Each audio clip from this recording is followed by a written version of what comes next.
Hi guys, it's time for weekly update, but I feel like I'm saying this a lot recently, but there's a lot that's been going on this week. Mostly lots of explosions in Russia, some even over the Kremlin, but we also have Russian trains breaking down. Honestly, they need to probably hire some better engineers. They can probably start by not sending them to dig trenches in Bakhmut. Prigozhin has a mental breakdown, but then also records it and shares it with us. And of course, that's a lot not to forget. I have to share the sad news that the greatest dating coach the world has ever known has been arrested. Before we kick off, let me take you down memory lane. Those first weeks of the full-scale invasion, when everything seems like a lost cause and Russian troops were just itching to capture Kiev in 3 days. You know, the good old days when all we had to do was grit our teeth, do our job and outwit that barbarian horde and basically convince the world that we were going to fight and that the world should send us the equipment we need to win. I want to thank you and everyone who has stood with Ukraine for supporting us, for believing in our victory over the evil Russian Empire through those not so fun times.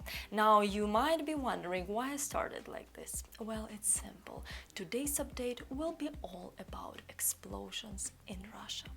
Yeah, that's right, explosions in Russia, not in Ukraine. That's how much can happen in 3 days special military operations. Hold on to your hats, folks.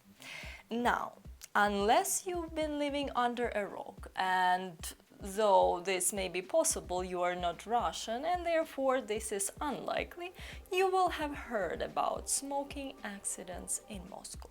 Well, not really smoking accidents this time. Who's there? Kremlin? Kremlin who? I'm just kidding, it wasn't a knock. It was more of a boom on the top of Kremlin. In Moscow, you know, that place that hasn't been attacked since 1942. Of course, nobody knows who it was and why, but something tells me that this won't be the last knock at the Kremlin's door. In completely unrelated news, you will remember that one of Ukrainian's biggest businessmen announced a reward for a drone that lands on the Red Square on May 9th, Russia's so-called Victory Day. You know, I definitely do not want to miss that party. Guys, if you enjoy so far, please remember to hit the like and subscribe button for the algorithm. Let's move away from the Kremlin and look at the Bryansk region of Russia, where a freight train derailed on Monday morning. Just like Bob Geldof, it appears Russia doesn't like Mondays. The evil empire's propaganda department, known as their media, reports that this allegedly happened due to the undermining of the railway track. This train with 60 cars was carrying oil products and lumber. The Russians write that the train derailed on the Rasuha-Unecha section due to damage on the railway track. And a cherry on the top, a fire occurred. Honestly, how do so many fires keep happening in a country that basically minus 50 degrees below zero for 8 months of the year? It's impressive, huh? Okay, seriously, I was not joking about explosions in Russia in this update. In a surprising turn of events, a power line support system near St. Petersburg in the Leningrad region of Russia decided to self-destruct. Authorities discovered an unknown explosive device on another support. Meanwhile, electricity consumers receiving power from the Leningrad nuclear power plant experienced some unplanned darkness. We hear electricians are now paying detective with the damaged power line support. I'm interested to learn how these smoking accidents happen, because it's definitely a smoking accident, nothing else. Pop quiz. Can you identify this place on the map? Hint, it involves yet another oil depot catching a fire. Indeed, someone with a flair for pyrotechnics targeted a reservoir with oil products near the port of Taman in Krasnodar territory, suspiciously close to the Crimea Bridge, don't you think so? We have another episode in the drone wars, where a drone attacked the Novoshakhtivsky oil product plant in the Rostov region of the Russian Federation. The fire broke out at an oil refining unit around 9 a.m., presumably not as part of the morning routine. Later, a video surfaced online showing a drone playing kamikaze with the oil refining unit. The Novoshakhtivsky plant, now with a fresh fire under its belt, has been the largest supplier of oil products in southern Russia since 2009. The enterprise produces fuel oil, diesel fuel and gasoline. Quite the explosive combination, isn't it? Okay, so that was the explosion. So now I have a question for you. What did the Wagner mercenaries in Bakhmut say to Prigozhin? Nothing. Fertilizer does not speak. Okay, that was a little dark, but it's not as dark as being buried under 2 meters of earth in Bakhmut, like the Wagners.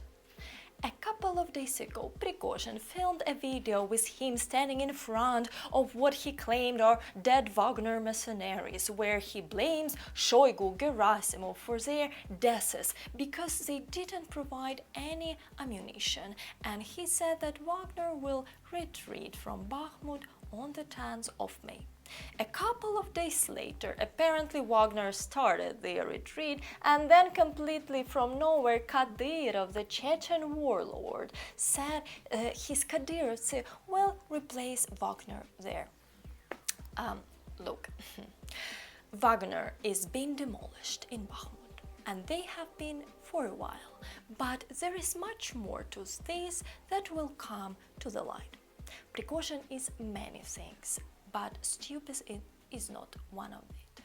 He's definitely trying to do something, whether it is to remove blame from himself because he could not take Bakhmut, or that he is planning something with the Russian military. We don't know, but what we do know is that Prigozhin would not make a video and release it like this without having some sort of goal that does not result in him falling out of a window whilst also falling down on the stairs in the same time. The latest updates is that Wagner have been promised more ammunition actually after his threat of leaving Bakhmut. So let's wait and see what actually happens. Look at this man, just an ordinary man, dressed in something resembling a military uniform. But in front of you stands a writer, politician, public figure and terrorist who has been a frequent visitor to Donbass since 2014, openly admitting his hobby of eliminating Ukrainians. His resume also includes racketing, abducting people, torture, and dabbling into violating another country's territorial integrity. Quite a lot of achievements, right? So why did he make it into our news? Well, that's why. His car was blown up. How did it happen? Well, who knows? Prilepin received severe injuries, but who knows what will happen next? The only thing I can add is the situation is that we, of course, act according to the law, but beside the law, there is also good old-fashioned justice. A toast to our air forces. Under the wing of General Mykola Oleshchuk, they have confirmed the shooting down the hypersonic missile Ha-47 Kinzhal.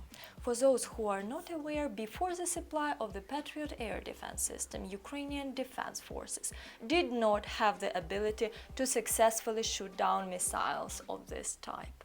So a hearty thank you to our partners for the state support. Now, Gonzalo, Lira, for all of you who are looking to find a dating coach in Ukraine, to meet a beautiful Ukrainian lady, will need to work harder to find one.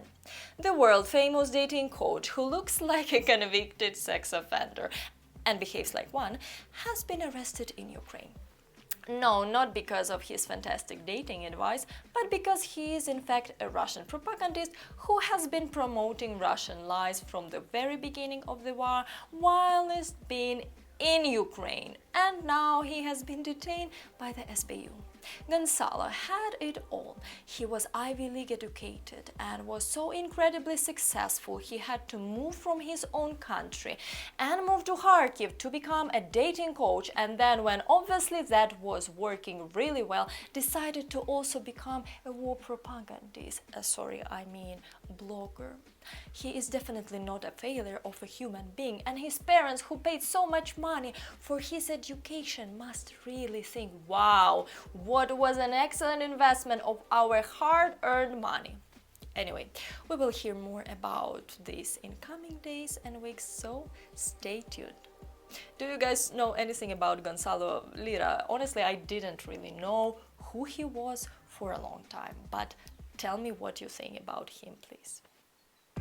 That's it for today's video, but I will see you in next week's updates. Thank you for watching. Slava Ukraini. Man, are you like what, living in a cave or what? Okay. Find a dating coach in Ukraine. Best dating coach in Ukraine. Gonzalo Lira. Dating advice. Let's see.